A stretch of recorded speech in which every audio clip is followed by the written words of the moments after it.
राधे राधे, जय गुरुदेव। कुछ सच्ची घटना जो हमारे साथ हुआ वो हम आप सबके साथ शेयर करना चाहते हैं। कई बार ऐसा होता है कि हमें खुद को पता नहीं होता है कि हमारी ज़रूरत क्या है, हम किस लिए भटक रहे हैं और हम कहाँ पहुँचें उसके बाद हमारा भटकाव समाप्त हो। कई बार ऐसा हमने अपने जीवन में देखा है कि चारों धाम कर लिए, भगवान की कृपा है, गुरुवर की कृपा है, जो हमने इस छोटी सी उम्र में चारों धाम की यात्रा कर ली और 12 ज्योतिर्लिंग भी कर लिए और इसके साथ साथ कई और जगह भी गए हैं, देश में घूमे, विदेश में घूमे, लेकिन कहीं पे भी हमें वो सुख और चैन और वो सुकून नहीं मिला जो हमें मिलना चाहिए। कहीं ना कहीं हमारे जीवन में ये भटकाव अवश्य रहा है कि वो पूर्ण ब्रह्म जहाँ मिले वो जगह हमें अभी तक नहीं मिली है। तो ऐसे ही जब मैंने सुना कि भागवत में निकलता है कि जो हमारे पूजनीय श्री व्यास जी महाराज जी हैं, उन्होंने कई ग्रंथ लिखे, उनका मन शांत नहीं हुआ, उनका मन अशांत ही रहा।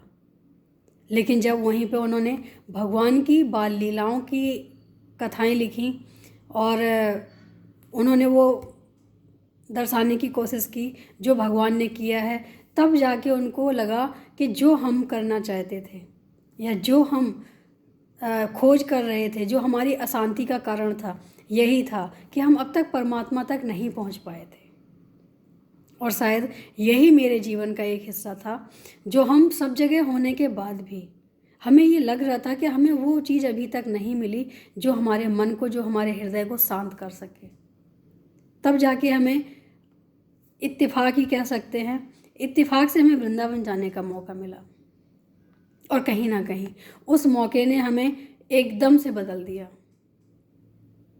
और जब जाके हमें लगा कि शायद जिस चीज़ की हमें तलाश है, जिस चीज़ को हम ढूंढ रहे हैं, वो कोई और नहीं, ये वृंदावन ही है, जिससे हमें प्रेम हो गया है। कहते हैं ना कि जो सच्चा प्रेम होता है वो पूर्ण विराम की ओर ही होता है। जब तक आप पूरा विराम नहीं दोगे, जब तक आपका मन शांत नहीं होगा, तो आप कहीं पे भी भटको, वो प्रेम नहीं होता है, वो सिर्फ ज़रूरतें होती हैं। और मुझे लगता है कि संसार में जो प्रेम हमें मिला, बहुत मिला और अभी भी मिल रहा है, लेकिन वो प्रेम हमें वो सुख, वो सुकून, वो चैन नहीं दे पाया जो हमें जाके वृंदावन में मिला। और वहाँ हमारे मन से जो आवाज़ आई है वो एक ही आवाज़ आई है कि जो हमें चाहिए था वो अब जाके मिला है। और जब हमें वहाँ जाने का मौका मिला, वहाँ हमने दर्शन किया, वहाँ जब हमने दर्शन किया तो हमारे भाव भी परिवर्तित हुए और हमारा ऐसा मन हुआ कि अब वहाँ के अलावा अगर कोई कितना भी लालच दे, कहीं का भी लालच दे, मेरा दिल नहीं करता कहीं जाने का। बस अगर दिल करता है तो सिर्फ वृंदावन जाने का, क्योंकि प्रेम बहुत अलग चीज़ है जिसको लोग छोटी छोटी चीज़ों में तुलना कर देते हैं। प्रेम सबसे बड़ा शब्द तो है ही, लेकिन प्रेम की जो परिभाषा है वो सबसे बड़ी ये है कि जिस जगह आपको समर्पण करने का मन करे वही सच्चा प्रेम है। जहाँ आप कुछ मांगने की बजाय कुछ देने की इच्छा रखें वही प्रेम है। और बहुत से लोग जाते हैं, मांगते हैं, लेकिन मुझे लगता है कि अगर प्रेम है ईश्वर से तो मांगना नहीं चाहिए। मैंने तो ये देखा है कि जो भी हमने सोचा है वो कार्य हुआ है। सिर्फ सोचने मात्र से अगर कार्य हो सकते हैं तो मांगने की आवश्यकता ही क्या है। मांगना हमें वहाँ पड़ता है जहाँ हमारी ज़रूरतें ज़्यादा होती हैं। अगर हम अच्छे कार्य सोचते हैं तो भगवान स्वतः ही आके पूरा करते हैं। तो जब ऐसा होता है तो हमें मांगने की आवश्यकता है ही नहीं, क्योंकि जहाँ प्रेम होता है वहाँ शब्द तो कोई मायने रखते ही नहीं है। निशब्द में ही जो भी होता है प्रेम, वो निशब्द में ही होता है। अगर शब्दों द्वारा बोला जाए तो वो प्रेम ही नहीं होता है। जो हमें समझाना पड़े किसी को वो प्रेम ही नहीं होता है। प्रेम तो एक ऐसा स्पर्श है कि आपको देख के ही लग जाएगा कि सामने वाले की ज़रूरत क्या है। जो प्रेम करता है और जो भगवान से प्रेम करता है तो भगवान तो वैसे भी अंतर्यामी हैं, उनको तो ज़रूरत ही नहीं है हम कुछ बताएं या उन्हें हमें कुछ समझाने की ज़रूरत है या मांगने की ज़रूरत है या प्रार्थना करने की ज़रूरत है। जब वो कण कण में वास करते हैं तो क्या वो हमारे हृदय में वास नहीं करते हैं? और जब वो हृदय में वास करते हैं तो क्या वो हमारे हृदय की बात नहीं समझते हैं? ये कहना बहुत ही गलत होगा कि हमें जब तक मांगे नहीं जब तक मिलेगा नहीं।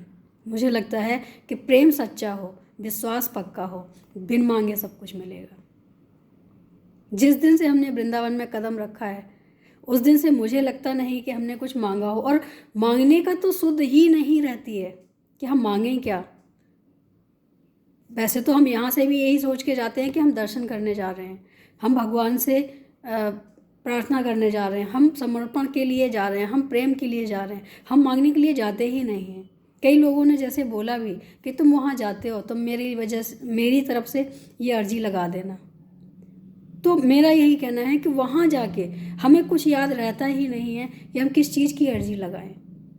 हमें अपनी ही सुध नहीं रहती, बस ये रहता है कि जब तक हम सामने हैं दर्शन करें, जैसे भी हैं तुम्हारे हैं, अच्छे हैं बुरे हैं। अगर अच्छा बनाना चाहते हो तो अच्छा बना सकते हो, अगर ऐसे ही स्वीकार करना है तो ऐसे ही स्वीकार कर लो, लेकिन हम तुम्हारे हैं।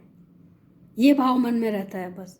ये कभी भाव आता ही नहीं है कि हमें कुछ लेना भी है या हमें कुछ ज़रूरत भी है, क्योंकि जब पूर्ण परमात्मा मिल जाता है, जब पूर्ण परमात्मा से प्यार हो जाता है, प्रेम हो जाता है, तो कुछ और लेने या पाने की इच्छा ही ख़त्म हो जाती है।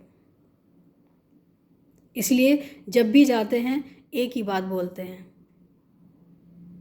हे नंद नंदन, हे यशोदा नंदन, हे वासुदेव नंदन, हे देवकी नंदन, आपके चरणों में हमारा जो मन है वो समर्पित रहे, हमेशा हमेशा के लिए रहे। क्योंकि जो हमारा एक मन है यही तो हमें परेशान करता था, और जब से हमने आपके चरणों में समर्पित किया है अब तो हमें किसी चीज़ की चिंता ही नहीं है। क्योंकि जो काम बुरे करवाता है वो एक मन ही तो करवाता है। जब हमने मन को ही समर्पित कर दिया, जब मन ही हमारे पास नहीं रहेगा तो फिर ये कैसे हम कहीं और मन लगा पाएंगे। मन तो एक ही होता है, जब समर्पित किया है तो हमारा मन हमारे काबू में ही रहेगा, क्योंकि हमने किसी को दे दिया है, हमने भगवान के चरणों में चढ़ा दिया है।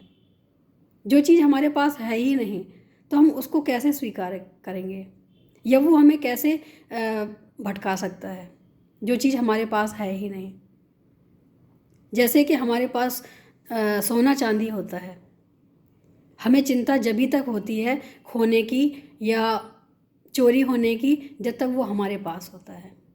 लेकिन अगर हमने उस सोने को, चांदी को, जो भी हमारे पास है कीमती चीज़, अगर हमने उसको लॉकर में रख लिया तो हमारी सारी चिंताएं ख़त्म हो जाती हैं, क्योंकि हमें पता है कि वो सुरक्षित है। ऐसे ही हमारा ये मन है, जब तक हमारे पास रहेगा तब तक हमें चिंताग्रस्त रखेगा। लेकिन अगर हमने भगवान के चरणों में चढ़ा दिया तो वो हमारा मन हमें परेशान कर ही नहीं सकता है।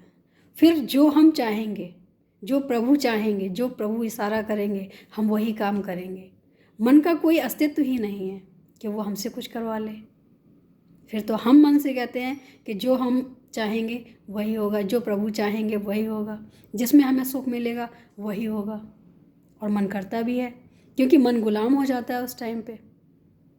जब हमने भगवान के चरणों में अपना मन लगाया है, चढ़ाया है, तो वो मन हमारा रहा ही नहीं। और जब हमारा रहा ही नहीं तो जिसको समर्पित किया है अब उन्हीं के आधार पे चलना है। ऐसा हमारा मानना भी है और ऐसा हमने अनुभव भी किया है। जीवन में जब तक डर रहता है, जब तक हमारे पास कोई कीमती चीज़ होती है, और मन से बड़ी कोई कीमती चीज़ है ही नहीं हमारे पास, क्योंकि जो भी करवाता है मन ही करवाता है। अगर उस कीमती चीज़ को भगवान के चरणों तक ले जाके हम चढ़ा देते हैं तो हमारी सारी चिंताएं दूर हो जाती हैं। और ऐसा करने वाले कभी दुखी नहीं होते हैं, हमेशा आनंद में रहते हैं। उन्हें आनंद की ही अनुभूति होती है, क्योंकि जो परमानंद से मिल जाए उसे आनंद ही मिलता है। आज के लिए इतना ही। राधे राधे, जय गुरुदेव।